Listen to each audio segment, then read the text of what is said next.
நம்ம என்ன மாதிரி டெக்னாலஜி வேணால் பில்ட் பண்ணலாம், பட் மார்க்கெட் அதுக்கு ரெடியாக இல்லாட்டி நம்மளால் அதை போயிட்டு டெலிவர் பண்ண முடியாது.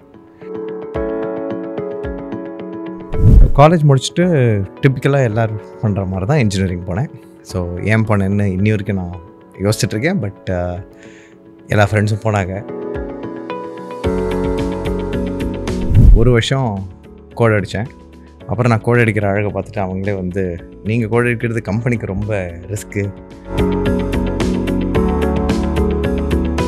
உங்களோட நாலேஜே வந்துட்டு நிறைய இம்ப்ரூவ், உங்களோட நீங்கள் வாழ்க்கையை பார்க்குற பார்வையே நிறையா விஷயத்தில் மாறும். ஸோ அதுதான் எனக்கு ரொம்ப பிடிச்ச விஷயம் அந்த MBAல.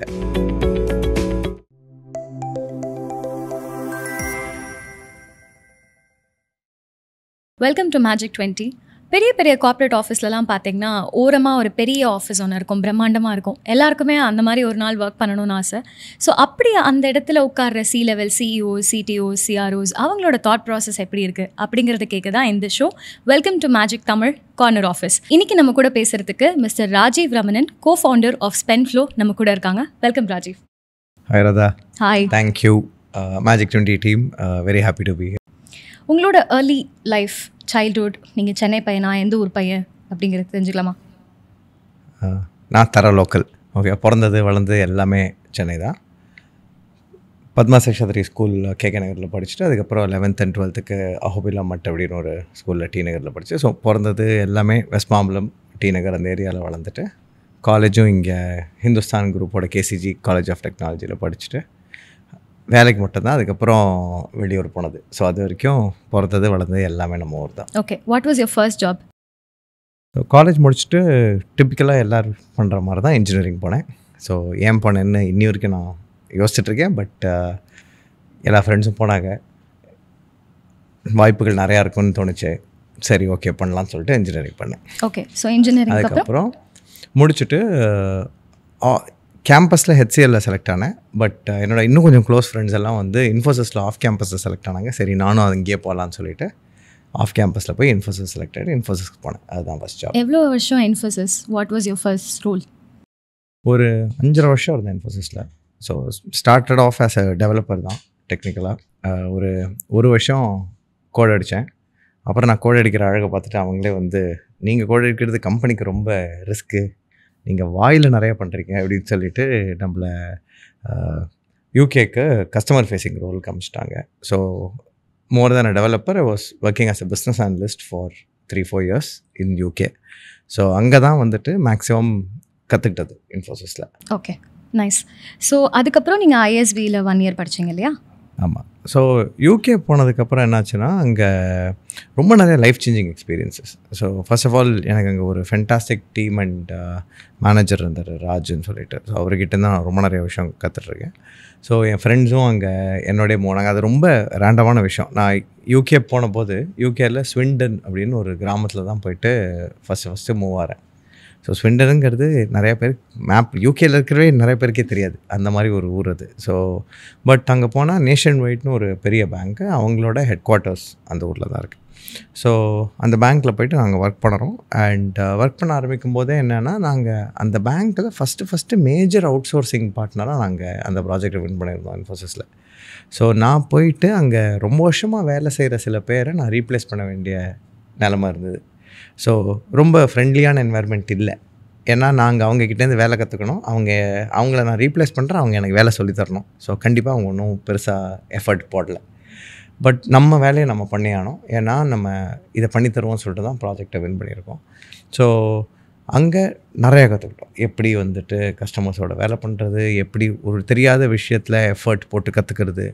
அதுக்கப்புறம் காத்தால் போவோம், கஸ்டமரோட அவங்களோட ரொட்டீனாக வேலை செய்கிற மாதிரி வேலை செஞ்சுட்டு திருப்பி வீட்டுக்கு வந்துட்டு நைட்டு திருப்பி ஆஃபீஸ் போவோம்.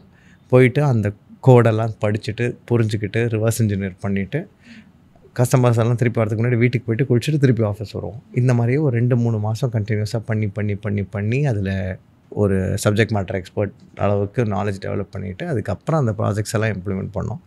ஸோ இன்ஃபேக்ட் சொந்த ஊர் கிடையாது, புது ஊர், சின்ன கிராமம். ஆனால் அந்த கஷ்டம் எதுவுமே தெரில. ஏன்னா நாங்கள் ஒரு நல்ல குரூப் ஆஃப் பீப்புள் இருந்தோம் அங்கே. ஸோ என்னோடய ரொம்ப க்ளோஸ் ஃப்ரெண்ட்ஸும் 2 பேர் அதே ப்ராஜெக்ட் வழியாக அங்கே வந்தாங்க. ஸோ லைஃப் கம்ப்ளீட்டாக வேறு மாதிரி இருந்தது. நிறையா கற்றுக்கிட்டோம், நிறையா விளையாடுவோம். ஸோ யூகேல கிரிக்கெட் ஆடுறதுங்கிறது வந்து ஒரு ரொம்ப நல்ல ஃபீல். ஸோ பிரமாதமாக இருந்தது. ஸோ அதனால் அந்த எக்ஸ்பீரியன்ஸ் எல்லாம் பண்ணோம். But at the same time business எப்படி பண்ணுறதுங்கிறது வந்துட்டு அங்கே நிறையா கற்றுக்கிட்டோம். ஏன்னா நம்ம இங்கேருந்து பார்த்தோன்னா எல்லாமே நமக்கு ஒரு ப்ராஜெக்டை டெலிவர் பண்ணணும், கோட் அடிக்கணும், டைம் ஷீட்டு இந்த மாதிரி தான் இருக்குமே தவிர, ஏன் ஒரு விஷயத்தை பண்ணுறோங்கிறது வந்துட்டு அந்த அளவுக்கு இங்கே தெரியாது நமக்கு. ஸோ நம்ம கஸ்டமரோட வேலை செய்யும்போது நம்ம டேரெக்டாக அவங்க ஏன் ஒரு பிஸ்னஸ் எப்படி ரன் ஆகிட்டுருக்கு, அதில் வந்து ஏன் சில டெசிஷன்ஸ் எடுக்கிறாங்க, இந்த டெசிஷன்ஸுக்கு அவங்க எப்படி பட்ஜெட் பண்ணுறாங்க, அந்த காஸ்ட்டை எப்படி அலோகேட் பண்ணுறாங்க, அதில் எப்படி அவுட்கம் மெஷர் பண்ணுறாங்க, அதே மாதிரி யார் யாரெல்லாம் வந்துட்டு இந்த விஷயத்தில் வந்துட்டு இன்வால்வ் ஆவாங்க, எப்படி நிறையா பேர் கொண்ட டீம்ஸை பிரிக்கிறாங்க, ரொம்ப நிறைய விஷயம் பார்க்க எனக்கு ரொம்ப வியப்பாக இருந்தது இவங்க. அண்ட் ரொம்ப ஆர்கனைஸ்டாக பண்ணுவாங்க. ஏன்னா அந்த கம்பெனி கிட்டத்தட்ட ரொம்ப வருஷமாக இருக்கிற கம்பெனி. ஸோ அப்படி இருக்கிற கம்பெனி எப்படி வேலை செய்கிறாங்கன்னு பார்க்கும்போது, அதே மாதிரி இன்ஃபோசிஸுமே எங்கள் சைட்லேருந்துமே எவ்வளோ நல்லா வளர்ந்துருக்காங்க, எப்படி ப்ராசஸஸ் செட் பண்ணாங்க, கிட்டத்தட்ட இவ்வளோ பேர் இருக்காங்க அப்படின்னா எல்லோரும் ஒரே மாதிரி வேலை செய்வாங்க. ஸோ ட்ரைனிங் ப்ரோக்ராம்ஸ் எப்படி இருந்தது, ஆன்போர்டிங் எப்படி இருந்தது, அந்த லைஃப் எப்படி இருந்ததுங்கிறதுலாம் ரொம்ப வியப்பாக இருந்தது. ஸோ நம்மளும் ஒரு நாள் இந்த மாதிரி எதாவது பெருசாக பண்ணணுன்ற ஆசை இன்னும் நிறையா ஆச்சு அங்கே போனப்புறம். ஸோ அதனால் அங்கேருந்து நம்ம இதனால் வரைக்கும் யாரோ எடுக்கிற டெசிஷன்ஸை நம்ம இம்ப்ளிமெண்ட் பண்ணுறோம். பட் நம்மளா டெசிஷன்ஸ் எடுக்கணும், இதை கற்றுக்கணும் அப்படிங்கிறதுனால ஒரு MBA இருந்தால் நம்ம கரியருக்கு பெட்டராக இருக்கும்னு சொல்லிவிட்டு நான் அங்கேருந்து குவிட் பண்ணிவிட்டு ISBயில் வந்து படிச்சுட்டு திருப்பி நைஸ். ஸோ லண்டன் ரொம்பவே அழகாக இருக்கும். லண்டனில் இருக்கிற வில்லேஜெல்லாம் இருந்தால் ஃபார்ம்ஸ் அதுவும் இன்னுமே பியூட்டிஃபுல்லாக இருக்கும். அண்ட் இவ்வளோ கஷ்டப்பட்டு டே அண்ட் நைட்டாக ஒர்க் பண்ணி ஒரு விஷயத்தை கற்றுக்கிட்டதுக்கு அப்புறமும் அது எல்லாத்தையும் விட்டுட்டு திருப்பி இங்கே வந்து MBA பண்ணலான்னு ஏன் தோணுச்சு? ஏன்னா ரொம்ப கம்ஃபர்டபுள் ஆகிடுச்சு, டு பி ஆனஸ்ட். அண்ட் எனக்கு எப்போவுமே ஒரு பிஸ்னஸ் ஆரம்பிக்கணுங்கிறது ரொம்ப நாள் சின்ன வயசுலேருந்து ஆசை. இன்ஃபேக்ட் படிக்கிற காலத்துலேருந்தே நம்ம ஏதாவது ஒரு ஈவெண்ட்டு ஸ்கூல்லையோ இல்லை வெளில எங்கள் அப்பார்ட்மெண்ட்டில் நடந்துச்சுன்னா ஃபஸ்ட்டு போயிட்டு ஸ்டால் போடுறது நம்மளாக தான் இருக்கும். என்ன ஸ்டால்? பேல்பூரி போடுறது, அந்த மாதிரி ஏதாவது ஒன்று தான் பண்ணுறது. இன்ஃபேக்ட் இன்னி வரைக்கும் டியூஷன் டீச்சர்ஸ் என்ன பேல்பூரி தான் கூப்பிடுவாங்க சில பேர். ஸோ அதெல்லாம் வந்துட்டு அது ஒரு இச். அண்ட் இன்னொன்று என்னென்னா, ஒரு விஷயம் நல்லா போயிட்டுருக்கும் போது நம்ம அடுத்ததை பற்றி யோசிக்கணுங்கிறது வந்து எப்போவுமே எனக்கு தோன்ற விஷயம். ஏன்னா நம்ம கம்ஃபர்ட் ஜோனுக்குள்ளே போயிட்டோன்னா நம்ம வாழ்க்கை அப்படியே ஃப்ளாட் ஆகிடும். பாவம் இதில் நிறையா மாட்டினது வந்துட்டு என் ஒய்ஃப் தான். So I got married very early. So 24 I got married. So my wife was 22. So அவங்க அப்போ தான் UK வந்து என்னோட செட்டில் ஆகிட்டு இருந்தாங்க. ஸோ வீவர் ஆக்சுவலி நாங்கள் 2 பேருமே அங்கே ஒர்க் பண்ணிகிட்டு இருந்தோம். ஸோ அவங்க அந்த காலத்துலேருந்தே ஒர்க் ஃப்ரம் ஹோம். ஸோ அவங்க வந்துட்டு viewer very comfortable. So but என்னென்னா, நம்ம அடுத்த லெவல் போகணும் அப்படின்னா நம்ம இருக்கிற இடத்துலேருந்தே போகிறது கஷ்டம் அப்படின்றது எனக்கு தோணுச்சு. அண்ட் கஷ்டப்பட்டு படித்தா தான் அந்த ஒரு நல்ல குவாலிட்டி ஸ்கூலில் MBA பண்ணணுங்கிறது ரொம்ப ஆசை. ஸோ நான் முதல்ல அப்ளை பண்ணது கேம்பிரிட்ஜ் யூனிவர்சிட்டிக்கு தான். ஸோ கேம்பிரிட்ஜ் யூனிவர்சிட்டி அப்ளை பண்ணிவிட்டு சரி GMAT வந்துட்டு ஓரளவுக்கு டீசெண்டான ஸ்கோர் எடுத்துருந்தேன். அது 3 தடவை எழுதினேன், அது வேறு விஷயம். But decent score. UKல இவ்வளோ ஷோர் இருந்திருக்கோம், நமக்கு கண்டிப்பாக கிடைக்குன்ற மதப்பில் அப்ளை எல்லாம் பண்ணேன். அப்புறம் அவங்க சொன்னாங்க, சார் நான் 300 பேரில் 3 பேர் தான் இந்தியா IT மேலுக்கு கிடைக்கும், அவங்களோட நிறைய பேர் நம்ம மார்க் எடுத்துருக்காங்க, நீங்கள் இன்னும் கொஞ்சம் ப்ரிப்பேர் பண்ணிட்டு வரணும் அப்படின்னாங்க. சரி, எனக்கு அதுக்கப்புறமே எனக்கு 5 years ஆகிடுச்சு ஒர்க் எக்ஸ்பீரியன்ஸ். ஸோ எனக்கு வெயிட் பண்ணுற அவ்வளோ டைம் இல்லை. So next phase top 25 schools அப்படிங்கிறது கண்டிப்பாக முடிவு பண்ணியிருந்தேன். யூஎஸில் பண்ணால் 2 வருஷம் MBA, எனக்கு 2 வருஷம் இன்வெஸ்ட் பண்ண இன்ட்ரெஸ்ட் இல்லை. So next best option was ISB. So சின்சியராக ட்ரை பண்ணோம், அது கிடச்சிது. அண்ட் அந்த ஆப்பர்ச்சுனிட்டி எல்லாருக்கும் கிடைக்காது. It is not very easy to get it as well. So அதனால் சரி பண்ணி பார்ப்போம். அண்ட் பண்ணும்போதும் ஆப்வியஸாக ரிஸ்க் இருக்கும். ஸோ ப்ளஸ் என்னோடய அப்கிரிங்கிங்கில் வந்துட்டு பெரிய பேக்கப்ஸ்லாம் கிடையாது. ஸோ அதனால் நம்ம தான் பேக்கப்ஸும் ரெடி பண்ணணுங்கிறதுனால நான் வேலையை குவிட் பண்ணாமல் இன்ஃபோசிஸில் அப்போது சபாட்டிக்கல் வச்சுருந்தாங்க. ஸோ சபாட்டிக்கல் அப்ளை பண்ணிவிட்டு அதுக்கப்புறம் MBA பண்ண வந்தேன். வர்ஸ்ட் கேஸ் என்ன? ஸோ எப்போவுமே நான் கேட்குற கொஸ்டின் ஒன்று தான், லைக் வர்ஸ்ட் கேஸ் என்ன, இதான் நடக்க போகுது, இது நடந்தால் நமக்கு எதா பண்ண முடியுமா அப்படின்னா, அதுக்கு ஒரு பிளான் இருந்துச்சுன்னா அண்ட் ரீசனபிளி தாட் அவுட்டாக இருந்துச்சுன்னா பண்ணிடலாம் அப்படின்னு சொல்லிட்டு நான் பண்ணிவிடுவேன். ஸோ வர்ஸ்ட் கேஸ் என்ன? MBA பண்ண போகிறோம், கடன் வரும், பழைய வேலைக்கு திருப்பி போவோம், பழைய சம்பளத்துக்கு போவோம், அங்கேருந்து உழைச்சி மேலே வர முடியுமா? உழைக்கிறதுக்கு எப்போவுமே ரெடி. ஸோ பிரச்சனை இல்லை. ப்ளஸ் ஒய்ஃப் ஒர்க் பண்ணுறாங்க, அது ஒரு பேக்கப் சப்போர்ட் இந்த ஒரு பெரிய லோன் எடுக்கிறதுக்கு. சரி பண்ணி தான் பார்ப்போம் அப்படின்னு சொல்லிட்டு அப்படி தான் முடிவு எடுத்துகிட்டு ஐஎஸ்பிக்கு வந்தது. ஓகே. After ISP? ஸோ ஐஎஸ்பிலையுமே வந்துட்டு வந்த உடனே ஒன்று கிளியராக இருந்தது, எனக்கு இந்த டாப் டாப் பிஸ்னஸ் கன்சல்ட்டிங் வேலை எனக்கு வேணான்னு எனக்கு தெரியும். அது அந்தளவுக்கு நான் ரெடியாக இல்லைன்னு எனக்கு தெரியும். ஸோ போனதுலேருந்து 2 விஷயத்த கிளியராக இருந்தேன். நெட்வொர்க் பில்ட் பண்ணணும். ஸோ அதில் நிறைய டைம் இன்வெஸ்ட் பண்ணுவேன், நிறையா கற்றுக்கணும். ஸோ வைடாக கற்றுக்கணும். ஏன்னா எனக்கு என்றைக்குமே டீப்பாக போவேணான்னு ஷூராக தெரியும், ஏதாவது ஒரு ஸ்பேஸில் போகணுன்னு. ஸோ பிஸ்னஸ் பண்ணணுன்னா எல்லா டிபார்ட்மெண்ட்டும் தெரியணும், எல்லா வேலையும் கொஞ்சம் கொஞ்சம் தெரியணும். அண்ட் அதை எப்படி கற்றுக்கிறது. அண்ட் க்யூரியஸாக நிறைய பிஸ்னஸஸ் அங்கே வரவங்க வேறு பேக்ரவுண்ட்லேருந்து வருவாங்க. ஸோ நிறைய பேரோட டைம் ஸ்பெண்ட் பண்ணி அவங்க இதுக்கு முன்னாடி என்ன பண்ணாங்க, எப்படி அந்தந்த சிஸ்டம்ஸ் இருக்கும், ஆர்கனைசேஷன்ஸ் இருக்கும்லாம் கற்றுக்கிட்டது எனக்கு அது ஒரு பெரிய லேர்னிங்காக இருந்தது. அண்ட் எப்படியுமே இன்னொரு ஐடியாவும் என்னென்னா, நம்ம எம்பிஏ பண்ணிவிட்டு திருப்பி நம்ம யூகே போகலாம், இல்லை வெளிநாட்டு போகலாங்கிற ஐடியாவில் தான் அப்போ இருந்தேன். ஸோ எம்பிஏ பண்ணி முடித்த உடனே காக்னிசன்ட்டில் ப்ளேஸ் ஆகிட்டு திருப்பி ஒரு 1 இயர் சென்னையில் வேலை பண்ணிட்டு திருப்பி யூகே போயிட்டேன். ஸோ அப்போது ஒரு பிஸ்னஸ் கன்சல்டண்ட்டாக போனேன், டெக்னாலஜி கன்சல்டண்ட்டாக போனேன். ஸோ அப்போது இன்னுமே நம்ம ஆப்வியஸ்லி நம்ம யோசிச்சு பாருங்க, நம்ம வாங்கிட்டு இருந்த சம்பளம் ஒரு கிட்டத்தட்ட 18 to 24 monthsக்குள்ளே 3x ஆகிடுச்சு. ஸோ அதுதான் அந்த எம்பிஏவோட ஆக்சலரேட்டர், அதுதான் நம்ம எய்ம் பண்ணி பண்ண விஷயம். ஸோ அது கரெக்டாக நடந்தது. ஸோ ஆனால் திருப்பி காக்னிசன்ட் வச்சுட்டு யூகேக்கு போயிட்டேன் இந்த வாட்டி. But other than salary, MBA பண்ணதுனால எனக்கு லைஃப்பில் ஒரு பிக்கெஸ்ட் லேர்னிங் என்னோடய கரியர்லன்னா நீங்கள் எதை சொல்லுவீங்க? ஸோ ஃபஸ்ட்டு திங் வந்துட்டு அந்த ஒரு எலைட் ஸ்கூலில் படிக்கிறத மெத்தடாலஜி எப்படி நம்ம வந்துட்டு ஒரு இன்டர்நேஷ்னல் கரிக்குலமை எல்லா இடத்துலையும் 2 வருஷம் பண்ணுறத ஒரு வருஷத்தில் பண்ணுறது. ஸோ அதுக்கு நம்ம எப்படி ப்ரிப்பேர் பண்ணிக்கிறது, அதில் நம்ம எப்படி வந்துட்டு டைம் ஸ்பெண்ட் பண்ணி உங்கள் டைம் அலோகேட் பண்ணுறது, டைம் மேனேஜ் பண்ணுறது, அண்ட் கஷ்டமான விஷயங்களை ஃபாஸ்ட்டாக கற்றுக்கணுன்னா நம்ம எப்படி கற்றுக்கலாம் அப்படிங்கிறது எல்லாமே நாங்கள் தான் கற்றுக்கிட்டேன். செகண்டு, மக்கள், நம்மளோட பியர் குரூப் எவ்வளோ முக்கியம் அப்படிங்கிறது வந்துட்டு நாங்கள் தான் கற்றுக்கிட்டேன். இன்ஃபேக்ட் அங்கே போனால் ஃபுல்லாக எல்லோரும் படிச்சுட்டு தான் இருக்க மாட்டாங்க. அங்கே ரொம்ப நிறையா விஷயம் வெளில சுற்றுவோம், நிறையா பார்ட்டிஸ் நடக்கும். அண்ட் புதுசாக அவங்களோட ஸ்கில் செட்ஸ் நீங்கள் வந்து அங்கே ஒர்க் பண்ணுற அங்கே படிக்கிறவங்களோட எக்ஸ்ட்ரா கரிக்குலர் ஸ்கில்ஸ் எல்லாம் பார்த்திங்கன்னா சில பேர்லாம் ஃபென்டாஸ்டிக் சிங்கர்ஸ். இன்றைக்கி கூட நிறையா பேர் வந்துட்டு சினிமாவில் பாடிட்டுருக்காங்க, ஆர் இண்டிவிஜுவல் பேண்ட்ஸ் வச்சுருக்காங்க, ஆர்டிஸ்ட் இருப்பாங்க, டாக்டர்ஸ் இருப்பாங்க, லாயர்ஸ் இருப்பாங்க.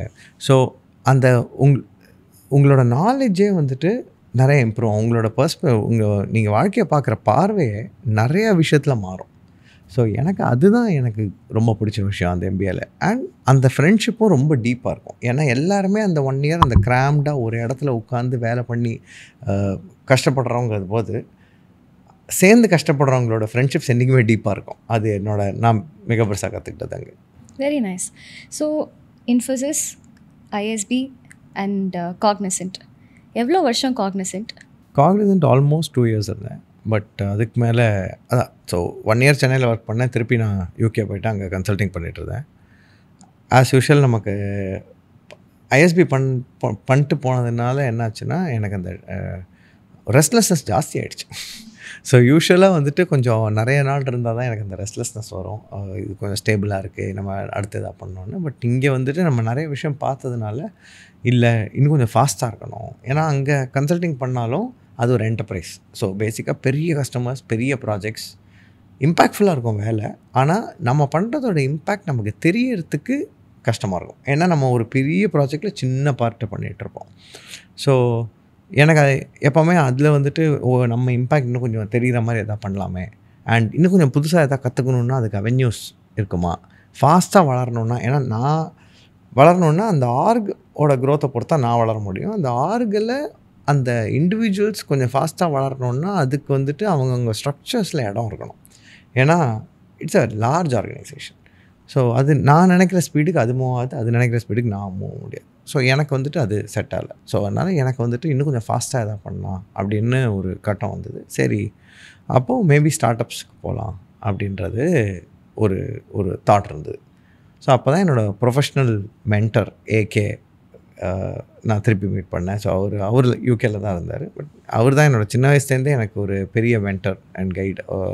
ஸோ அவர் சத்தியமில் வந்துட்டு ஃபஸ்ட்டு விபி யூகேவாக இருந்தார், யூரோப்பாக இருந்தார். அவர் தான் யூரோப்போட கன்சல்டிங் பிஸ்னஸ் அவங்களுக்கு பில்ட் பண்ணார்.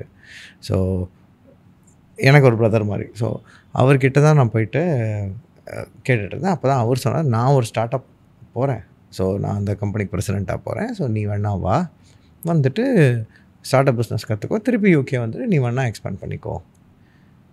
ஸோ அப்போ தான் என் ஒய்ஃப் வந்து விசா எல்லாம் பண்ணிவிட்டு ரெடியாக இருந்தாங்க திருப்பி யூகே வரதுக்கு. காக்னிசன்ட்டில் அங்கே இருக்கும்போது அங்கே செட்டில் ஆகலான்னு திருப்பி வெயிட் பண்ண, பொட்டியை பேக் பண்ணாத நான் வந்துடுறேன்னு சொல்லிட்டு கேம் பேக். பாவம் அவங்க தான் என் கூட இந்த விஷயத்த நிறையா வாட்டி ட்ராவல் பண்ணும்போது ஒவ்வொரு வாட்டியும் என் முடிவுனால அவங்களோட பார்த்து நிறையா அவங்க மாற்றிருக்காங்க.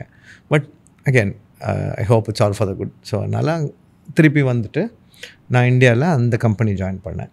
ஸோ ஐவி மொபிலிட்டி அப்படின்னு சொல்லிட்டு ஒரு கம்பெனி. ஸோ அங்கே product manager plus solutions consultant மாதிரி வந்தேன். என் கன்சல்டிங் பேக்ரவுண்ட் ப்ளஸ் அதை வச்சு ஒரு ப்ராடக்ட் பில்ட் பண்ணலான்னு வந்தோம். ஸோ ஒன்றுனா அந்த லேர்னிங்ஸ் இருந்தது, டீசெண்டாக இருந்தது. பட் அகெயின் என்ன பிரச்சனைனா, we were again selling to enterprises. So product நல்லா இருக்குது, ப்ராடக்ட் பில்ட் பண்ணாலும் பட் வி குடன்ட் ரியலி என்ன சொல்கிறது, திருப்பி அதே மாதிரி தான் ப்ராஜெக்ட்ஸ்ன்னு இருந்தது. எனக்கு கொஞ்சம் மோனோட்டனஸாக கொஞ்சம் ஸ்டெடியாக இருக்கிற மாதிரி இருந்தது. அண்ட் அந்த ஸ்பேஸ் தான் நான் நினச்ச அளவுக்கு அந்த டைமில் இன்னோவேட் பண்ண முடியல. ஸோ எனக்கு அப்போ தான் I got an opportunity to work on QR code based payments, இந்த மாதிரி சில நியூ டெக்னாலஜிஸ்லாம் லான்ச் பண்ணுறதுக்கு ட்ரை பண்ணிகிட்டு இருந்தோம். பட் மேட்ரு என்னென்னா, பெரிய லேர்னிங் என்னென்னா, நம்ம என்ன மாதிரி டெக்னாலஜி வேணால் பில்ட் பண்ணலாம், பட் மார்க்கெட் அதுக்கு ரெடியாக இல்லாட்டி நம்மளால் அதை போயிட்டு டெலிவர் பண்ண முடியாது. ஸோ அந்த விஷயம் வந்துட்டு எனக்கு அங்கே தான் நிறையா புரிஞ்சுது. ஏன்னா நாங்கள் அப்போவே 2014-15 QR கோட் பேஸ்டாக பேமெண்ட்ஸ் பண்ணுறது நாங்கள் லான்ச் பண்ண எல்லாமே ரெடி பண்ணிட்டோம். ஆனால் ஒரு பேங்க்லேருந்து இன்னொரு பேங்க்குக்கு ட்ரான்சாக்ஷன் பண்ண முடியாது. அப்போது UPI கிடையாது. ஸோ அந்த பேங்க்கோட கஸ்டமர் அதே பேங்க்கோட கஸ்டமருக்கு தான் ட்ரான்சாக்ஷன் பண்ண முடியும். ஸோ அது பெருசாக அடாப்ட் ஆகலை. ஸோ அந்த அளவுக்கு பெருசாக போகல. ஸோ ஆனால் அந்த ப்ராடக்ட்டும் எங்களால் பெருசாக கொண்டு போக முடியாது தெரியுது. மற்ற ப்ராடக்ட்லையும் எனக்கு அதுக்கு மேலே அந்த என்டர்பிரைஸில் வேலை பண்ணுறதுக்கு எனக்கு பெருசாக இன்ட்ரெஸ்ட் இல்லை. சரி, ஓகே, அப்போது என்ன பண்ணலான்னு பார்த்துட்டு இருக்கும்போது தான் ஃப்ரெஷ் டெஸ்க்னு ஆஃபீஸ் கேன்டீன்லேருந்து இப்படி வெளில பார்த்துட்டு இருக்கும்போது ஃப்ரெஷ் டெஸ்க்னு ஒரு போர்டு தெரிஞ்சுது. ஸோ லோகோ சூப்பராக இருந்தது, அண்ட் பில்டிங் நீட்டாக இருக்கிற மாதிரி இருந்தது. சரி, இங்கே என்ன தான் இருக்குது பார்க்கலாம் அப்படின்னு சொல்லிட்டு அதுக்கு ட்ரை பண்ணேன். Okay, so I know you from Freshworks. அதனால் என்னை பொறுத்த வரைக்கும் ஒரு டிப்பிக்கல் ஏன் படிக்கிறோன்னே தெரியாமல் ஒரு இன்ஜினியரிங் படித்து இன்ஃபோசிஸ் வந்து எல்லார் மாதிரியும் ஆன்சைட் போய் அங்கேயே செட்டில் ஆகலாம்னு நினச்சி ஒரு MBA பண்ணி 3x சேலரி வந்ததுக்கப்புறமும் சம்திங் காட் யூ பேக். ஆனால் இந்த ஃப்ரெஷ்ஒர்க்ஸ் வந்ததுக்கப்புறம் உங்களோட கரியர் ஒரு பிரேக் த்ரூவாக இருந்ததா? 100%. ஏன்னா இது ஃப்ரெஷ்ஒர்க்ஸ் எல்லாம் வந்துட்டு 1 in a million company, once in a lifetime company. என்ன ரீசன் அப்படின்னா, அந்த ப்ராடக்ட், அந்த timing and the team and the whole environment was outstanding for Freshworks. So since நான் வந்துட்டு இந்த என்டர்பிரைஸ்லேருந்து வந்தபோது எனக்கு இந்த SMBயில் எப்படி ஒரு ஸ்மால் பிஸ்னஸ்க்கு எப்படி விற்கணும் அதெல்லாம் ஐடியாவே கிடையாது. ஸோ நான் இன்ஃபேக்ட் இந்த ஃப்ரெஷ்ஒர்க்ஸ்குள்ளே போன கதையே ஒரு காமெடி. ஸோ நான் ஃப்ரெஷ் டெஸ்க்னு பார்த்தேன். சரி, இந்த கம்பெனி என்ன பண்ணுறாங்கலாம் தெரியாது, பட் என்ன தான் பண்ணுறாங்க பார்க்கலாம் அப்படின்னு சொல்லிட்டு நான் லிங்க்டினில் போயிட்டு தேடினேன். என்னோட ரொம்ப க்ளோஸ் ஃப்ரெண்ட் MK பாலாஜின்னு ஒருத்தர் அங்கே வேலை பண்ணிகிட்டு இருந்தார். ஸோ அப்போ தான் அவரோட கம்பெனி, அவர் வேலை பண்ணிகிட்டு இருந்த கம்பெனியை ஃப்ரெஷ்ஒர்க்ஸ் அக்வயர் பண்ணியிருந்தாங்க. ஸோ ஓகே, அக்வசேஷன்லாம் பண்ணுறாங்க. ஸோ கம்பெனி கொஞ்சம் மெச்சூராக இருக்கும் அண்ட் கொஞ்சம் ஃபாஸ்ட் க்ரோத்தில் தான் இருக்குங்கிறது தாட் இருந்தது. பட் ஃபஸ்ட்டு நான் பாலாஜியை கூப்பிட்டேன், கம்பெனி எப்படி நம்ம பண்ணோம்னா நீ ஆஃபீஸ் பேசலாம். சரி, ஓகேன்னு சொல்லிட்டு ஆஃபீஸ் போனேன். ஆஃபீஸ்க்குள்ளே போனால் அன்னலக்ஷ்மிலேருந்து லஞ்சு எல்லாருக்குமே ஃப்ரீ. ஆல்மோஸ்ட் எல்லா வேலையும் லஞ்சு, டின்னர், பிரேக்ஃபாஸ்ட் எல்லாமே ஃப்ரீ அண்ட் எல்லாமே டாப் குவாலிட்டி ரெஸ்டாரண்ட்ஸ், செம ஃபுட்டாக இருந்தது. உள்ளே போனவுடனே ஓகே, ஃபஸ்ட்டு சாப்பிட்ட உடனே ஓகே, இது நம்ம இருக்கிற இடத்துலேருந்து ரொம்ப வித்தியாசமாக இருக்குது அப்படின்னு ஒரு ஃபீலிங் வந்தது. பட் அதுக்கப்புறம் சும்மா அந்த சேல்ஸ் ஃப்ளோரில் ஒரு வாக் மாதிரி போனோம். அந்த இடத்துல நான் பார்த்த எனர்ஜி நான் இது வரைக்கும் வேறு எங்கேயுமே பார்த்தது இல்லை. ஸோ இன்ஃபேக்ட் என் கம்பெனியில் நான் தினம் அது எதை ரெப்ளிகேட் பண்ணணும்னு நினைக்கிறேன்னா, அந்த அளவுக்கு ஒரு எனர்ஜியும் கொஹேஷனும் ரெப்ளிகேட் பண்ணாலே கம்பெனி தானாக மேலே போகுங்கிற அளவுக்கு ஒரு ஒரு ஒரு இடம். ஸோ அந்த ஃப்ளோரில் நடக்கும்போது அந்த வைப், அந்த எனர்ஜி எல்லாம் சின்ன பசங்க. ஸோ எனக்கு அப்போ என்ன 28 வயசு இருக்கும். நான் உள்ள தேங்க்யூ. பட் அப்போ நான் போகும்போது 22, 23, 26 வயசு பசங்கள்லாம் like they var all running right. And அந்த ஒரு ப்ரொஃபஷனலிசம் இருந்தது, ஒரு குவாலிட்டி இருந்தது, கான்வர்சேஷன்ஸே ரொம்ப இன்ட்ரெஸ்டிங்காக இருந்தது. ஸோ அதை பார்க்கும்போது ஓகே இது வந்துட்டு இங்கே ஏதோ ஒரு மேஜிக் இருக்குது அப்படின்ற ஒரு ஃபீலிங் இருந்தது. இது எப்போ 2016 டைம்ஸில். அண்ட் அதுக்குள்ளே அவங்க நிறைய எஸ்டாப்ளிஷ் பண்ணி வளர்ந்துட்டு இருந்தாங்க. அப்போ தான் கம்பெனி பற்றி ரிசர்ச் பண்ண ஈவன் பயங்கர இன்ஸ்பைரிங் ஆகுது. சரி ஓகே நம்ம கற்றுக்கணும், நம்ம ஒரு நாள் பின்னாடி ஸ்டார்ட் பண்ணணும் அப்படின்னா நமக்கு ஒழுங்காக கற்றுக்கணும் அப்படின்னா கிட்ட இருந்து கற்றுக்கணுன்னா இதோட பெட்டர் இடம் கிடைக்காது. சென்னையில் இருக்குது, பெருசாக நமக்கு சேஞ்ச் கிடையாது அப்படின்னு சொல்லிட்டு எப்படியாவது உள்ளே வரணும்னு சொல்லிட்டு நான் கேட்டேன் பாலாஜி ஏதாவது ரோல்ஸ் இருக்குமானா. அப்போது ப்ராடக்ட் மேனேஜர் ரோல் ஒன்று இருக்குது, நீங்கள் வேணால் இன்டர்வியூ பண்ணணுன்னு சொன்னாங்க. சரி எனக்கு நப்பாசை. ஸோ இன்டர்வியூ ப்ராசஸ் என்னன்னு கேட்டேன். ஒரு நாளைக்கு 8 hours அப்படின்னாங்க. ஸோ நான் 4 days லஞ்சுக்கு வரலாமா அப்படின்னு சொல்லிட்டு அந்த ப்ராசஸே அவங்கள மாற்ற சொல்லி அவங்கள அக்காமடேட் பண்ணாங்க. ஸோ 4 இன்டர்வியூ லஞ்சுக்கு போயிட்டு நல்லா சாப்பிட்டுட்டு இன்டர்வியூ பண்ணிட்டு வந்தேன். So then I got in as a product manager. So நீங்கள் சின்ன வயசில் நிறைய பேல்பூரி ஸ்டால்லாம் போடுறேன்னு சொல்லிக்கிங்களே, ஐஎஸ்பியில் எம்பிஏ படித்ததுக்கு அப்புறமும் ஏன் அப்போது அந்த கம்பெனி எதுவுமே ஆரம்பிக்கல? எதுவாவது ஆரம்பிச்சிருக்கலாமே, ஏன் ஆரம்பிக்கல எதுவுமே? ஸோ படித்தவங்கிறதுனால நமக்கு ஆரம்பிக்க முடியும்னு கிடையாது. ஸோ அந்த கான்ஃபிடென்ஸ் வரணுன்னா நம்ம சில விஷயம் ஒன்று பேக்கிங் இருக்கணும். நமக்கு வந்துட்டு என்ன இருந்தாலும் ஐஎஸ்பி படித்தாலும் லோன் இருந்துச்சு. ஸோ அதை அடைக்க வேண்டிய வேலை கிட்டது. அதுக்குள்ளே ஃபேமிலி, எனக்கு குழந்த எல்லாமே செட்டில் ஆகிட்டாங்க. ஸோ எனக்கு அந்த அளவுக்கு என் மேலே ஒரு confidence to go and start blindly இருந்ததுன்னா அப்போ இல்லை. அண்ட் இன்ஃபேக்ட் ஐஎஸ்பியில் படிக்கும்போது நானும் என் close friend Saravanan, he is also CEO of a company call trust race. இப்போது ஸோ நாங்கள்லாம் வந்து பிஸ்னஸ் கேஸ் காம்படிஷன்ஸ் எல்லாம் நிறையா பார்ட்டிசிபேட் பண்ணோம். ஸோ ஸ்விக்கியோட ஐடியாலாம் நாங்கள் 2012 2013 நாங்கள் கேஸ் காம்படிஷன்லாம் வச்சுருந்தோம். அதெல்லாம் பேப்பரில் ஈஸி, நிறையா பண்ணலாம். ஆனால் இறங்கி பண்ணணுங்கிறதுக்கு நம்ம ரெடி ஆகணும் அண்ட் அதுக்கு ஒரு டைம் அமையணும். ஸோ எனக்கு I was not ready. So I felt எனக்கு வந்துட்டு சில விஷயங்கள் தெரியும். எனக்கு வந்துட்டு ஒரு ப்ராடக்ட்டை பேசிக்காக பில்ட் பண்ண தெரியும். எனக்கு அந்த ப்ராடக்ட்டை மார்க்கெட் பண்ண தெரியாது. எனக்கு அந்த ப்ராடக்ட்டை எப்படி இன்வெஸ்ட் பண்ணணும், எப்படி ஒரு கம்பெனி ஸ்டார்ட் பண்ணணும். இன்ஃபேக்ட் நான் ஃப்ரெஷ் டெஸ்க்கு போகும்போதே கேவலமாக நெகோஷியேட் பண்ணியிருக்கேங்கிறது எனக்கு இன்றைக்கி தோணுது. ஏன்னா நான் இன்னும் கொஞ்சம் சம்பளம் ஜாஸ்தியாக வாங்கிட்டு ஸ்டாக்ஸ் கம்மியாக கொடுங்க பரவாயில்ல அப்படின்னு சொல்லிட்டேன். அப்போ தெரியாது, இப்போ தெரியுது. ஸோ அதனால் விவரம் தெரியாது, அவ்வளோதான். பேசிக்காக அவ்வளோதான். தைரியம் இல்லை அண்ட் அதுக்கு பேக்கிங்கும் இல்லை. ஸோ பண்ணால் நம்ம தான் பண்ணணும். ஸோ அப்படின்னா நம்ம அதுக்கு ரெடி ஆகிட்டு தான் பண்ணணும் அப்படிங்கிறது கிளியராக இருந்தேன். ஸோ அதனால் ஃப்ரெஷ் டெஸ்கில் அப்போ அந்த சான்ஸ் கிடச்சிது. I think it's one of the biggest turning points of my life for me to get here. Perfect. So ஸ்டார்ட் அப்பில் ஹையர் பண்ணுறாங்க அப்படின்னாலே தே காம்பன்சேட். இப்போ நீங்கள் ஐஎஸ்பி ஒர்க் பண்ணிவிட்டு 3x உங்களுக்கு சேலரி கிடச்சி நீங்கள் யூகேயில் இருக்கீங்க. ஆப்வியஸ்லி யூகே லெவலுக்கு பே பண்ண முடியலனாலும் did you have to take a pay cut? 100%. நான் பே கட் வந்துட்டு இன்ஃபேக்ட் ஃப்ரெஷ் டெஸ்க்கு வரதுக்கு முன்னாடியே ஐவி மொபிலிட்டிக்கு வரும்போதே நான் பே கட்டோடு தான் வந்தேன். ஏன்னா கற்றுக்கிட்டு திருப்பி போகணுங்கிறது தான் ஐடியா. ஸோ கற்றுக்கணுன்னா அதுக்கு ஒரு காஸ்ட் இருக்கணும். ஸோ பே கட்டுங்கிறது வந்து நான் எப்படி சொல்லுவேன்னா லைக் ரொம்ப ஐஎஸ்பி முடிச்சுட்டு நான் வாங்கின சம்பளத்துலேருந்து கொஞ்சம் ஜாஸ்தியாக வாங்கினேன். ஸோ எனக்கு வந்துட்டு ரொம்ப கம்ஃபர்டபுளாக பெரிய சேலரியானால் கிடையாது.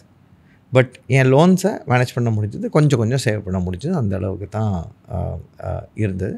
அண்ட் என் ஒய்ஃப் பாவம் அவங்க வந்து ரொம்ப வருஷமாக அவங்களை குவிட் பண்ணிவிட்டு வேறு எதாவது பண்ணணும்னு ஆசை. பட் நான் ஒவ்வொரு தடவையும் அவங்க அந்த மாதிரி யோசிக்கும் போது நான் வந்து இந்த மாதிரி ஒரு ட்விஸ்ட்டை போடுவேன். அதனால் அவங்க முதல்லேருந்து திருப்பி ஸ்டார்ட் பண்ணுவாங்க. ஸோ அவங்க இன்னும் வேறு பண்ணிகிட்டு இருந்தாங்க. ஸோ அதனால் நான் சப்போர்ட் பண்ணுறேன், பார்த்துக்கலாம் அப்படின்ற மாதிரி தான் நாங்கள் முடிவு எடுத்துகிட்டு போவோம்.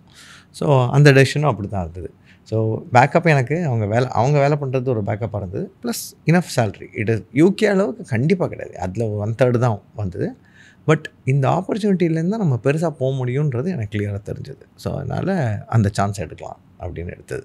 ஓகே, இப்போது யங்ஸ்டர்ஸ் நிறையா பேருக்கு ஒரு கார்ப்பரேட் ஜாப்லேருந்து ஒரு ஸ்டார்ட் அப் ஆஃபர் வருதுன்னு வச்சுக்கோங்களேன். என்ன மாதிரிலாம் நெகோஷியேட் பண்ணணும்னு உங்களை டிப்ஸ் கேட்டால் நீங்கள் என்ன சொல்லுவீங்க?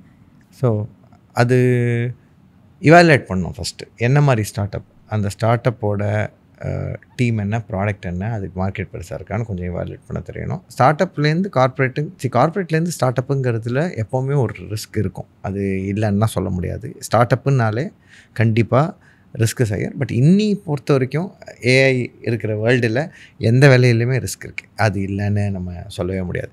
ஸோ இவாலுவேட் பண்ணணுன்னா ஃபஸ்ட்டு ரோல் என்ன, டீம் என்ன, நம்ம என்ன டெலிவர் பண்ண போகிறோம், நம்ம இம்பேக்ட் என்ன இருக்கும், அண்ட் பே அவுட் என்ன. நான் எப்படி பிளான் பண்ணேன்னா, எனக்கு ஒரு 6 மாதம் டு 1 இயர் ரன்வே இருந்தால் அண்ட் எனக்கு அந்த ரன்வே போதும்னா நான் அந்த சான்ஸ் எடுப்பேன். அப்படி இல்லைன்னா நான் வந்துட்டு ஏன்னா சம்பளம் ரொம்ப முக்கியம். எனக்கு மாதம் நமக்கு காசு கையில் வரலைன்னா வண்டை காஞ்சிரும். And you will not be able to deliver what you want to deliver as well. So நமக்கு என்ன மாதிரி லைஃப் ஸ்டைல் இருக்கோ அந்த லைஃப் ஸ்டைலுக்கு ஏற்ற கேஷ் நமக்கு கண்டிப்பாக வேணும்.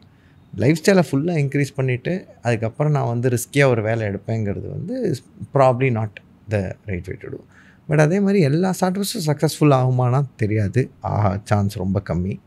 ஒரு world over 5 to 7% of startups தான் ரொம்ப சக்ஸஸ்ஃபுல்லாக இருக்கும். ஸோ சூஸ் பண்ண தெரியணும். நல்ல ஸ்டார்ட்அப் என்ன, நல்ல டீம் இருக்கா, ஃபவுண்டர்ஸ் எப்படி இருக்காங்க, அண்ட் வளர்கிறதுக்கு வாய்ப்பு இருக்கா, உள்ளே இருக்கிறவங்களோட ரெஃபர் செக் பண்ணிக்கணும், என்ன மாதிரி கஸ்டமர்ஸ் வச்சுருக்காங்க, இதெல்லாம் நல்லா கேட்டு புரிஞ்சுக்கிட்டு இங்கே போனால் என்னால் ஒன்று நம்ம கற்றுக்கிறதுக்காக போனோம், இல்லை சம்பாதிக்கிறதுக்காக போனோம், ரெண்டும் கிடச்சதுன்னா பெஸ்ட்டு. அண்ட் ரிஸ்க் இருக்குங்கிறத புரிஞ்சுக்கிட்டு அவங்க ரிஸ்க் அப்பிடைட்டுக்கு ஏற்ற மாதிரி அந்த சாய்ஸ் எடுக்கணும். Okay, very good. ஃப்ரெஷ் ஒர்க்ஸில் உங்களோட ஒர்க் பண்ணதுனால எனக்கு தெரியும், ஒரு வித்தின் 2 இயர்ஸ்க்குள்ளே நீங்கள் ஒன்றுமே இல்லாத ஒரு டிவிஷன் ஆரம்பித்து, புதுசாக ஒரு டிவிஷன் ஆரம்பித்து வித்தின் 2 இயர்ஸ் ஒரு 1000 அப்ளிகேஷன்ஸ் வரைக்கும் பில் பண்ணி பப்ளிஷ் பண்ணிங்க இல்லையா? So and I think it was the top 3க்குள்ளே வந்துருச்சுன்னு நினைக்கிறேன் மார்க்கெட்லேயே இல்லையா? ஸோ இது வந்து ஈஸியான விஷயம் இல்லை. ஸோ சம்திங் 0 to 1ங்கிறதே கஷ்டம், அண்ட் 0 to 1000 in 2 இயர்ஸுங்கிறது ரொம்ப கஷ்டம். ஸோ உங்கள் கூட இருந்த டீம் எப்படி இருந்தாங்க? What are the qualities that you looked for in the team? நான் ஆரம்பித்தேன்லாம் கண்டிப்பாக சொல்ல மாட்டேன். ஓகே, ஏன்னா அது கண்டிப்பாக கிரீஷ் எப்போவோ யோசிச்சுட்டாரு தட் இந்த மார்க்கெட் பிளேஸ் தான் நம்ம லான்ச் பண்ணணும், இதுதான் நம்மளோட வே டு க்ரோ அப்படின்னு. ஏன்னா நான் வரத்துக்கு முன்னாடி 2 இயர்ஸாக அந்த ப்ராஜெக்ட் வந்துட்டு கிக் ஆஃப் ஆகாமல் இருந்தது. ஏன்னா அது கொஞ்சம் காம்ப்ளெக்ஸான ப்ராஜெக்ட் அண்ட் ஆப்வியஸ்லி அந்த நம்ம ஒரு சர்டன் ஸ்கேல் அடிக்கலை. ஸ்கேல் அடித்தா தான் மார்க்கெட் பிளேஸுன்ற விஷயம் வந்துட்டு இம்பேக்ட்ஃபுல்லாக இருக்கும். ஸோ அப்படின்ற போது அந்த ப்ராடக்ட் அது வரைக்கும் லான்ச் பண்ண வேண்டிய அவசியம் வரல. பட் நான் வந்தபோது என் பாஸ் கணேஷ் அண்ட் என்னோட இன்னொரு ப்ராடக்ட் மேனேஜர் ரோஹித், அவங்க 2 பேரும் ஏற்கனவே நிறைய வேலை பண்ணி வச்சுருந்தாங்க அதில் இது எப்படி இருக்கணும் அப்படிங்கிறதுக்கு. ஸோ நான் மோர் கமர்ஷியலாகவும் ஒரு கோட்டு மார்க்கெட் ஃபோக்கஸ்டாக அதுதான் என் ஸ்ட்ரென்த்து. ஸோ அந்த மாதிரி ஒரு ஐடியாவில் நான் போனதுனால எனக்கு வந்து பேசிக் பிளாட்ஃபார்ம் ஏற்கனவே செட் பண்ணி வச்சுருந்தாங்க. பட் அந்த லான்ச்லேருந்து எப்படி ஸ்கேல் பண்ணுறதுங்கிறது தான் நான் நிறையா கற்றுக்கிட்டது. அதுக்குமே வந்துட்டு ஸோ ப்ராடக்ட் வைஸ் நம்ம லான்ச் பண்ணோம். ஸோ அதுக்கப்புறம் எனக்கு என்னென்ன மனசில் என்ன பட்டே இருக்குன்னா, எப்போ பாரு நம்ம கான்வர்சேஷன்ஸ்குள்ளே போயிட்டுருப்போம். ஃப்ரெஷ் டெஸ்க் வந்து எப்போவுமே ஜென்டெஸ்க்னு ஒரு ப்ராடக்டோட உலகம் ஃபுல்லாக கம்பேர் பண்ணிகிட்ருப்பாங்க. அண்ட் மீதி எல்லா இடத்துலையுமே என்ன சொல்லுவாங்க, இந்தியன் சாஸ் கம்பெனிஸ் வந்துட்டு ஃபாலோவர்ஸ் அப்படின்ற மாதிரி தான் சொல்லிகிட்டு இருப்பாங்க. இவங்க வந்துட்டு விஷயம் நடக்குதுன்னா யூஎஸில் பண்ணுறது இவங்க அப்படியே ஃபாலோ பண்ணிவிட்டு ஃபாஸ்ட்டாக வளர்ந்துடுறாங்க, இனோவேஷன் இல்லை எதுலேயுமே நம்ம ஒரு லீடிங்காக எனக்கு இந்த விஷயத்தில் நான் இவங்களோட பெட்டர், அவங்க என்னை பார்த்து வரணும் அப்படின்ற மாதிரி ஒரு ஃபேஸ் இல்லைன்ற மாதிரி எனக்கு தோணிட்டு. நான் படிக்கிற அனலிஸ்ட் ரிப்போர்ட்ஸாக இருக்கட்டும், எல்லா இடத்துலையுமே ஜென்டெஸ்க் அப்புறம் ஃப்ரெஷ் டெஸ்க் இந்த மாதிரி தான் இருந்தது. ஸோ அப்போ நான் என் பாஸ் சொல்லிட்டு, ஏதாவது ஒரு இடத்துல நம்ம வந்துட்டு கொஞ்சம் முன்னாடி போகணும், அட்லீஸ்ட் கொஞ்சம் வேகமாக ஓடணும், வித்தியாசமாக எதாவது பண்ணணும், அதுக்கு ஒரு ஆப்பர்ச்சுனிட்டி இருக்குமான்னு சொல்லிட்டு யோசிச்சுட்டு இருக்கும்போது இந்த மார்க்கெட் பிளேஸ் வந்துட்டு ஒரு நல்ல பீஸாக எனக்கு தோணுச்சு. ஸோ ஏன்னா அதில் வந்துட்டு நம்ம ஒரு ஈக்கோ சிஸ்டம் மாதிரி பில்ட் பண்ணோம்னா, ஸோ அப்போ நான் வந்து அதை லான்ச் பண்ணுறதுக்கு முன்னாடி நிறையா ரிசர்ச் பண்ணிட்டு இருந்தேன். ஸோ சேல்ஸ் ஃபோர்ஸ், அட்லாசியன் இந்த மார்க்கெட் பிளேஸ் பற்றிலாம் நிறைய ரிசர்ச் பண்ணிட்டு இருந்தேன். சேல்ஸ் ஃபோர்ஸ்லாம் எப்படின்னா கம்பெனியோட ரெவென்யூ எக்ஸ்னா அவங்களோட ஈக்கோ சிஸ்டமோட ரெவென்யூ 6x இருக்கும். ஸோ அவங்கலாம் $650 billion அப்போவே 2015 2016 அவங்க ஈக்கோ சிஸ்டமோட வேல்யூ. ஸோ அவ்வளோ பெரிய ஈக்கோ சிஸ்டம் ஆகணும் அப்படின்னா இந்த ப்ளே ரொம்ப முக்கியம் அப்படின்னு எனக்கு தோணுச்சு. அண்ட் நிறையா பேரோட வாழ்வாதாரத்தை இதை மாற்றலாம் அப்படின்ற ஒரு இம்பேக்ட் க்ரியேட் பண்ணக்கூடிய விஷயமாகவும் இருக்குன்னு தோணுச்சு. ஸோ அதனால் இந்த ப்ராடக்ட் லான்ச் பண்ண உடனே இந்த ஒரு ஈக்கோ சிஸ்டமாக இதை எப்படி பில்ட் பண்ணலாங்கிறதுல நிறையா டைம் ஃபோக்கஸ் பண்ணிவிட்டு, ஸோ அப்போது ஆனந்துன்னு நான் வந்து ப்ராடக்ட் லான்ச் பண்ணதுக்கப்புறம் moved in to go to market. So sales marketing இந்த மாதிரி பண்ணாமல் பார்ட்னர்ஷிப்ஸ் கோ டு மார்க்கெட்டுக்குள்ளே போனேன்.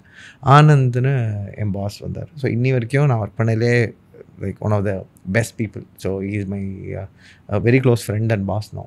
ஸோ அவரோட நான் வேலை பண்ணும்போது நாங்கள் டிசைட் பண்ணோம், ஓகே பண்ணலாம், எதாவது இம்பேக்ட்ஃபுல்லாக பண்ணலாம், அதுக்கு நல்லா யோசிச்சுட்டு கம்பெனிக்கு இம்பேக்ட் இருக்கணும் அண்ட் நமக்கு வந்துட்டு அதை பண்ணோன்ற சாட்டிஸ்ஃபேக்ஷனும் இருக்கணும், வெறியாக பண்ணலாம் அப்படின்னு சொல்லிட்டு முடிவு பண்ணிவிட்டு அப்போது ஒரு டீம் ஃபார்ம் பண்ணோம் டு கோ. ஓகே, ஜெண்டஸ்க்கு இங்கே இருக்காங்களா, அவங்க வந்து அப்போது 450 ஆப்ஸோ என்னமோ வச்சுருந்தாங்க அவங்களோட மார்க்கெட் ப்ளேஸில். ஸோ நம்ம பெருசாக அதை அடிக்கணும், கொஞ்சம் ஃபாஸ்ட்டாக பண்ணணும்னு சொல்லிட்டு முடிவு பண்ணிவிட்டு வி வெண்ட் அஹெட்.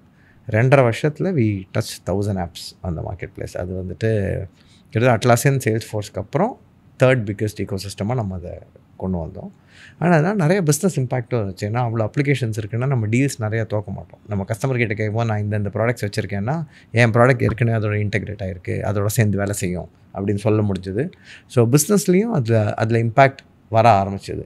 ஸோ அதனால் அது தவிர நிறையா சிஸ்டம் இன்டெகிரேட்டர்ஸ், மற்ற கம்பெனிஸ் எங்கள் கம்பெனிக்கு மேலே ப்ராடக்ட்ஸ் பில்ட் பண்ணுறதுக்கு எனேபிள் பண்ணுறது, அந்த ஈகோசிஸ்டம் பில்ட் பண்ணுற வேலை. அதுக்கப்புறம் ஸ்டார்ட் அப் ப்ரோக்ராம்னு சொல்லிட்டு நிறையா ஸ்டார்ட் அப்ஸுக்கு எப்படி நம்ம ப்ராடக்ட்ஸை கொண்டு போகலாம் அப்படின்னு பண்ணுற வேலை. ஸோ இதெல்லாமே அங்கே பில்ட் பண்ணும்போது கற்றுக்கிட்டது. ஸோ எல்லாமே ஒரு பாயிண்ட் ஆஃப் டைம் ரெவன்யூ ஜென்ரேட்டிங்காகவும் ஆச்சு. ஸோ நான் சொன்னேன் இல்லை, நம்ம ரெடியாக இருக்கணும் அப்படின்னா நம்ம நிறைய விஷயம் பண்ணியிருக்கணும், க்ளோஸாக நின்று பார்த்துருக்கணும், 0 to 1 பண்ணால் தான் நமக்கு வரும்னு. ஸோ அந்த ஏரியாவில் எனக்கு அந்த ஜேர்னியில் எனக்கு இந்த லேர்னிங்ஸ் நிறையா கிடச்சிது, அந்த கான்ஃபிடென்ஸ் நிறையா பில்ட் ஆச்சு. ஓகே, இந்த மார்க்கெட் ப்ளேஸ் எக்ஸ்டென்ஷன்ஸ் பண்ணும்போது உங்கள் கூட எவ்வளோ பெரிய டீம் இருந்தது? அவங்களோட கீ குவாலிட்டிஸ் எதை இவ்வளோ ஃபாஸ்ட்டாக புஷ் பண்ணுச்சு? ஸோ நாங்கள் வந்து என்ன பண்ணோம்னா அந்த கோட்டு மார்க்கெட்டே 2ஆக பிரித்தோம். ஸோ ஒரு ஹண்டிங் டீம், ஒரு ஃபார்மிங் டீம்னு 2ஆக வச்சோம். ஸோ டீம் சைஸ்னு பார்த்தோன்னா 16 பீப்புள் இருந்தாங்க. அண்ட் அதில் 4 பீப்புள் வந்துட்டு பியூராக ஹண்ட் ஃபோக்கஸ் பண்ணுவாங்க, புது பார்ட்னர் கொண்டு வருது. ஒரு 4 to 6 பீப்புள் வந்துட்டு வர பார்ட்னர்ஸை எப்படி என்கேஜ் பண்ணுறது, ஆன்போர்ட் பண்ணுறது, அண்ட் அவங்களோட எப்படி நம்ம சேர்ந்து மார்க்கெட்டிங் அண்ட் கோசெல்லிங் பண்ணுறது, டு நம்ம கம்பெனியோட ரெவென்யூ எப்படி பெருசாக்குறது அப்படிங்கிறதுல ஃபோக்கஸ் பண்ணிகிட்ருந்தோம். இதை தவிர கொஞ்சம் marketing support and program management teams இதெல்லாம் இருந்தது. ஸோ ஒரு 16 மெம்பர் டீம், பட் ரொம்ப ஃபோக்கஸ்டாக இந்த எஃபர்ட் ஒரு 2 years போட்டதுனால தான் அந்தளவுக்கு அது ஒரு இம்பேக்ட் இருந்தது. ஓகே, இப்போது நீங்கள் ஃபஸ்ட் டைம் ஒன்று சொன்னீங்க இல்லையா, இன்ஃபோசிஸ்லேருந்து யூகே போகும்போது டீம்மேட்ஸ்லாம் பயங்கர டஃப்பாக இருப்பாங்க, எதுவுமே சொல்லித்தர மாட்டாங்க. ஏன்னா அவங்கள ரீப்ளேஸ் பண்ணுறோன்னு தெரியும் போது யாரும் எதுவும் சொல்லித்தர மாட்டாங்க. அண்ட் ஃப்ரெஷ் ஒர்க்ஸ் மாதிரி ஒரு கம்பெனிலையும் சரி, இதுக்கு முன்னாடி நீங்கள் ஒர்க் பண்ண கார்ப்பரேட் கம்பெனிலையும் சரி, கிளைண்ட்ஸாக இருக்கட்டும் இல்லை டீம்மேட்ஸாக இருக்கட்டும், எப்போவுமே tough clients and tough teammates இருந்து தான் இருப்பாங்க. அவங்கள நேவிகேட் பண்ணி அதையும் மீறி நம்ம கோல் அச்சீவ் பண்ணுறதுக்கு நீங்கள் யூஸ்வலி என்னெல்லாம் ஃபாலோ பண்ணுவீங்க? ஸோ டஃப் கஸ்டமர்ஸுங்கிறது எப்போ வருவாங்கன்னா எக்ஸ்பெக்டேஷன் மீட் பண்ணலன்னா தான். ஸோ யாருமே இன்னொருத்தர் மேலே கோவப்படணுமோ இல்லாட்டி வருத்தப்படணுமோன்னு ஒரு ஃபீலிங்கோட வேலைக்கு வரமாட்டாங்க, ரைட்? ஸோ என்னை பொறுத்த வரைக்கும் கஸ்டமர்ஸை டீல் பண்ணுறதுக்கு என்னோடய பிரின்சிபல் வந்துட்டு ஆனஸ்ட்டாக இருக்கணும், ட்ரான்ஸ்பரண்ட்டாக இருக்கணும். என்னால் முடியும்னா முடியும்னு சொல்லணும், முடியாதுன்னா முடியாதுன்னு சொல்லணும். அதை எப்போ பண்ண முடியும்னு சொல்ல முடியும். எக்ஸ்பெக்டேஷன்ஸ் ரைட், எக்ஸ்பெக்டேஷன் கரெக்டாக செட் பண்ணணும். அண்ட் நம்மளால் முடியலைன்னா நம்ம ப்ரோஆக்டிவாக போய் ஒத்துக்கிறதுனால நமக்கு actually will build a lot more trust. So அந்த விஷயம் இன்ஃபேக்ட் நம்மளே நிறைய டெமோ பண்ணியிருக்கோம். டெமோ ஆரம்பிக்கும் போது சிஸ்டம் ஓடும், திடீர்னு எங்கேயாவது ஒரு இடத்துல ஹேங் ஆகும், மாட்டிக்கும். ஸோ ஏதாவது சொல்லி சொதப்படுறதுக்கு பதில் சாரி இந்த இஷ்யூ நான் ஃபேஸ் பண்ணுறேன் அப்படின்னு சொல்லிவிட்டு நம்ம கரெக்ட் பண்ணுறதுக்கு என்ன பண்ணுவோம். ஆர் டெமோஸை வந்துட்டு வேறு ஃபார்மேட்டில் ட்ரை பண்ணுறது, முன்னாடியே ப்ரீ லோடடாக வச்சுக்கிறது, இந்த மாதிரி சில லேர்னிங்ஸ் பண்ணி தான் நம்ம கற்றுக்கிட்டது. கஸ்டமரை பொறுத்த வரைக்கும் being very transparent, being as a true partner. நான் இப்படி தான், என்னோடய ஸ்ட்ரென்த்து தான், என்னோடய வீக்னஸ்ஸு தான், இந்த வேல்யூ தான் நான் உனக்கு கொடுக்க வந்திருக்கேன், இந்த வேல்யூ நான் இப்படி டெலிவர் பண்ணிகிட்ருக்கேன், அண்ட் இது யூஸ்ஃபுல்லாக இருக்குங்கிறதுனால தான் நம்ம இன்னும் என்கேஜ் பண்ணிகிட்ருக்கோம். இதில் எதாவது மாற்றணுமா, என்ன வேணும்னு சொல்லுங்கள், we'll work on it whatever we கேன்ற மாதிரி மோடில் தான் வேலை செய்வோம் எப்போவுமே. Customer might be right most of the time, sometimes they might also not be right. So it is okay to put our foot down and say நம்ம accept பண்ணது இது, நம்ம இங்கே இருக்கோம், உன்னோட எக்ஸ்பெக்டேஷன்ஸ் அது இல்லை, so we'll have to reset the conversation போகிறதுக்கும் நம்ம தைரியமாக அது பண்ண முடியணும். அதுக்கெல்லாம் நம்ம மேனேஜ்மெண்ட் நம்மளை பேக் பண்ணணும். அண்ட் நம்ம அது வந்துட்டு அந்த சப்போர்ட் எனக்கு எப்போவுமே ஃப்ரெஷ் ஒர்க்ஸில் இருந்தது. How about teammates? இப்போ நீங்கள் சொல்லி எல்லாருமே ஒரே மாதிரி இருக்க மாட்டாங்க இல்லையா? ஸ்கில் செட்லேருந்து அவங்க அணுகிற விதத்துலேருந்து எல்லாமே வேறு மாதிரி இருக்கும். There will always be one tough person ரொம்ப ஸ்கில்டாக இருப்பாங்க, ஆனால் அவங்கள வேலை வாங்குறது ரொம்ப கஷ்டமாக இருக்கும். அந்த மாதிரி ஆட்களை நீங்கள் எப்படி டீம் பிளேயராக கொண்டு வருவீங்க? ஸோ பீப்புளை பொறுத்த வரைக்கும் என்றைக்குமே there's no one size fits all. நம்ம வந்துட்டு அவங்களுக்கு ஏற்ற மாதிரி நம்ம சில விஷயங்கள் மாற்றிக்கிற மாதிரி இருக்கலாம். But most of the times நம்ம ஓவரால் என்னோடய ப்ரையாரிட்டி ஆர்டர் எப்படி இருக்குன்னா, whatever is best for the organisation first, team second, individual third. And அதே மாதிரி தான் என் டீமில் இருக்கிறவங்களும் யோசிக்கணுங்கிற மாதிரி நான் எக்ஸ்பெக்டேஷன் முதல்லேருந்தே செட் பண்ண ஆரம்பிப்பேன். உன்னோட பெனிஃபிட்டை பாரு, பட் உன்னோட உன் டீமோட பெனிஃபிட்ஸை பாரு. கம்பெனியோட பெனிஃபிட்ஸ் தான் ப்ரையாரிட்டியாக இருக்கணும், அண்ட் கஸ்டமர் அதுக்கு மேலே. ஸோ இந்த ஆர்டரில் நம்ம யோசிக்க ஆரம்பித்தோம்னா நிறையா விஷயங்கள் மாறும். ஸோ இப்போது இண்டிவிஜுவல் பீப்புளுக்கு ப்ராப்ளம்ஸ் இருக்குது, அவங்க டஃப்பாக இருக்காங்க அப்படின்னா we need to understand why. அந்த ஸ்டார்டிங் வித் வைங்கிறது ரொம்ப முக்கியம். அது அவங்க பர்சனாலிட்டி. ஸோ பீப்புளையும் ப்ராப்ளமையும் ஃபஸ்ட்டு பிரிக்கணும். Is it a problem with the person or is it some other thing that is causing the person to do this? So அதை பிரித்தோன்னாலே நம்ம ஒழுங்காக வேலை பண்ண ஆரம்பிக்கலாம். ரைட், கரெக்டாக அவங்களுக்கு ஏற்ற மாதிரி நம்ம என்ன இஷ்யூஸ் இருக்குது, இது வந்துட்டு இன்சென்டிவ் ப்ராப்ளமா, இல்லை இது வந்துட்டு எத்திக்கல் ப்ராப்ளமா, இல்லை அவங்களுக்கு வந்துட்டு மிக்ஸ் ஆக முடியும் கம்யூனிகேஷன் ப்ராப்ளமா, என்னங்கிறத நம்ம கொஞ்சம் டீப் டைவ் பண்ணிவிட்டு அவங்கள ஆஸ் அ பர்சன் ட்ரீட் பண்ணி நம்ம புரிஞ்சுக்கிட்டோம்னா, அதுக்கப்புறம் நம்ம வெதர் அவங்க இதுக்கு ஃபிட் ஆவாங்களா இல்லை மாட்டாங்களாங்கிற அனாலிசிஸ் பண்ணிவிட்டு தென் we can take actions. So பீப்புளை பொறுத்த வரைக்கும் we need to go deeper and understand and then only act on it. So there is no process set பண்ணலாம். அந்த ப்ராசஸ் எல்லாம் கன்ஃபார்ம் பண்ணுவாங்களான்னா நிறைய வாட்டி பண்ண மாட்டாங்க. பட் நிறைய பேர் பண்ணுவாங்க, நிறைய பேர் பண்ண மாட்டாங்க.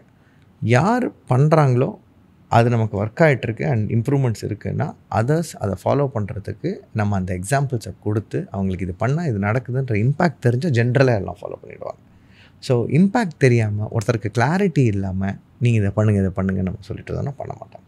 So we need to give clarity, we need to give them a safe space to perform. அவங்களுக்கு வந்து they should feel valued and heard.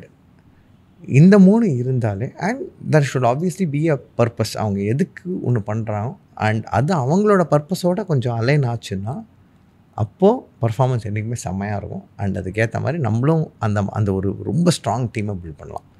So அதுதான் என்னோட வே ஆஃப் ஒர்க்கிங். ஓகே, நீங்கள் ஃப்ரெஷ் ஒர்க்ஸை பற்றி சொல்லும் போதெல்லாம் எனக்கு என்ன தோணுது அப்படின்னா, பில்டிங் த மசில் மெமரின்னு ஒன்று சொல்லுவாங்க.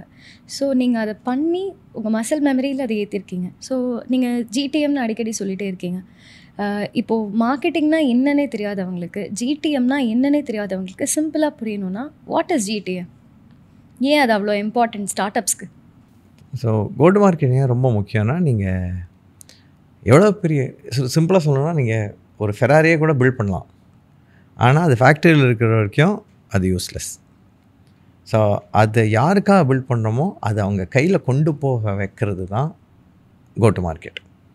ஸோ அதில் வந்துட்டு என்ன டிப்பிக்கலாக என்னெல்லாம் வரும்னா, மார்க்கெட்டிங் வரும், சேல்ஸ் வரும், கஸ்டமரை வந்துட்டு ஆன்போர்ட் பண்ணுறது, கஸ்டமருக்கு அவங்கள நம்ம வாங்குறாங்க அப்படின்னா அந்த ஹோல் ப்ராசஸ் வாங்கினதுக்கப்புறம் அவங்க எப்படி இது யூஸ் பண்ணுவாங்க, அதில் வேல்யூ கிடைக்குதான்னு சொல்கிறது.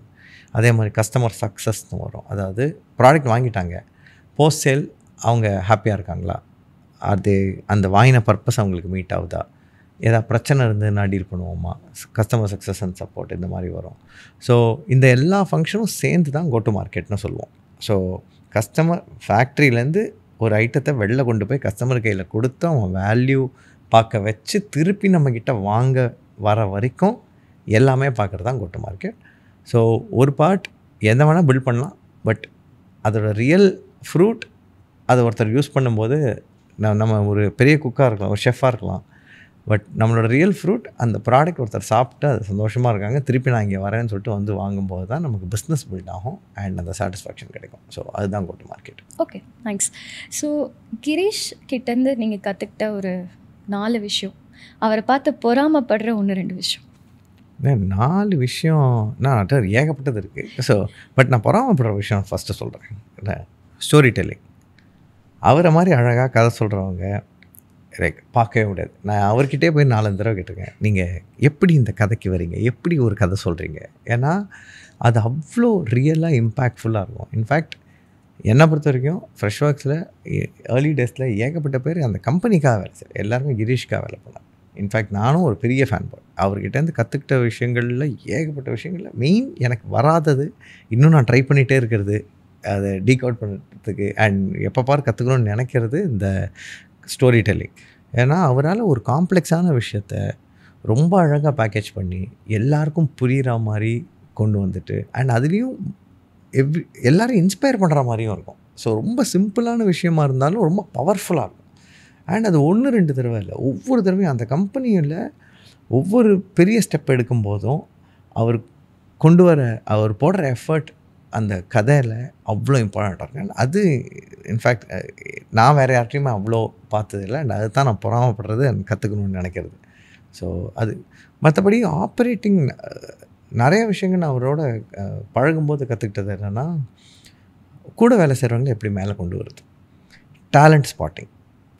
ஸோ இவங்களுக்கு இது கரெக்டாக இருக்குங்கிறத கண்டுபிடிச்சி சொல்கிறதில் பீப்புள் பர்சன் அந்த அளவுக்கு ஒரு ஸ்கில் ரொம்ப கஷ்டம். அண்ட் அதை அவர் பண்ணி நான் பார்த்துருக்கேன். செகண்டு 1000 வருஷம் சொல்லலாம். இன்றைக்கி கூட என் போர்ட் மீட்டிங்க்கு வந்தாருன்னா நான் நிறைய பேசுவேன், நிறுத்துப்பா அப்படின்னு சொல்லிட்டு கரெக்டாக சில விஷயங்கள் அந்த ரிமூவிங் சிக்னல் ஃப்ரம் நாய்ஸ் அப்படின்னு சொல்லுவாங்க. நிறைய விஷயம் நடந்தாலும் சில விஷயங்கள் ஃபோக்கஸ் பண்ணி அதுக்குள்ளே டீப்பாக போகிற அபிலிட்டிங்கிறது அவருக்கு ரொம்ப ஜாஸ்தி. ஸோ இன்ஃபேக்ட் ஒரு தடவை நான் ஒரு ப்ரெசன்டேஷன் பண்ணும்போது எங்களுக்கு ஞாபகம் இருக்குது, ஃபர்ஸ்ட் டெஸ்ட்டில் ஏர்லி டேஸில் நான் போயிட்டு ரொம்ப ஒரு 30 ஸ்லைடு ஏதோ ப்ரெசென்ட் பண்ணிட்டு இருந்தேன் அவர்கிட்ட. அவரில் இதில் முக்கால்வாசி விஷயம் ஹோம் ஒர்க்கு, அதை நீ வீட்டில் வச்சிரு, கிளாஸ் ஒர்க்கை மட்டும் எனக்கு காட்டு அப்படின்னு சொன்னார். அது இன்னி வரைக்கும் எனக்கு ரொம்ப டீப்பாக பதிஞ்சது. ஸோ எனக்கு தேவையான விஷயம் இதுதான். ஸோ நீ ரூமில் யார் இருக்காங்களோ அவங்களுக்கு ஏற்ற மாதிரி நீ பேசுகிறதையும் நீ சொல்கிற விஷயத்தையும் டெய்லர் பண்ணணும் அப்படின்றது ரொம்ப சிம்பிளாக அழகாக சொல்லுவார். ஸோ அதை அவர்கிட்ட நிறைய கற்றுக்கிட்டேன். அதே மாதிரி மெசேஜிங், ப்ராடக்ட் லான்ச்சுனா எப்படி ப்ராடக்டில் ஃபோக்கஸ் பண்ணுறது, எப்படி அந்த கஸ்டமரோட எக்ஸ்பீரியன்ஸ், அந்த கஸ்டமரோட ஜேர்னி, நீங்கள் ஒரு ப்ராடக்ட் யூசர்லேருந்து எப்படி யோசிச்சுட்டு அந்த ஒரு டிலைட்டுன்னு சொல்லுவார் அவர், ஒரு வாவ் அப்படின்வார். இந்த ப்ராடக்ட் யூஸ் பண்ணால் வாவ்ன்னு இருக்கணும் அப்படின்னு. ஸோ அது ஏர்லிடாக நீங்கள் ஃப்ரெஷ் டெஸ்கில் யூஸ் பண்ணி ஃப்ரெஷ் டெஸ்க் கஸ்டமர்ஸ் எல்லாருமே இன்றைக்கி சந்தோஷமாக இருக்கிறதுக்கு அந்த ப்ராடக்ட்டில் ஒரு வாவ் இருக்கும். அண்ட் அதில் அவர் கொடுக்குற எம்ஃபசிஸ், டிசைன் மேலே அவர் கொடுக்குற எம்ஃபசிஸ், இதெல்லாம் வந்துட்டு ரொம்ப நிறையா பார்த்து கற்றுக்கிற மாதிரி இருந்தது. ஸோ அந்த மாதிரி விஷயங்கள்லாம் அவர்கிட்ட நிறையா பார்த்து கற்றுக்குறோம். சின்ன சின்ன விஷயங்கள் அவர் ஃபோக்கஸ் பண்ணுற எலிமெண்ட்ஸ் ரொம்ப ஜாஸ்தி இருக்கும். ஸோ அதெல்லாம் வந்துட்டு அந்த ஆப்பர்ச்சுனிட்டி கிடச்சதுக்கே ரொம்ப தேங்க்ஃபுல்லாக இருக்கணும். ஸோ இன்னி வரைக்கும் அதை பார்த்து கற்று வளர்ந்துட்டுருக்கோம்.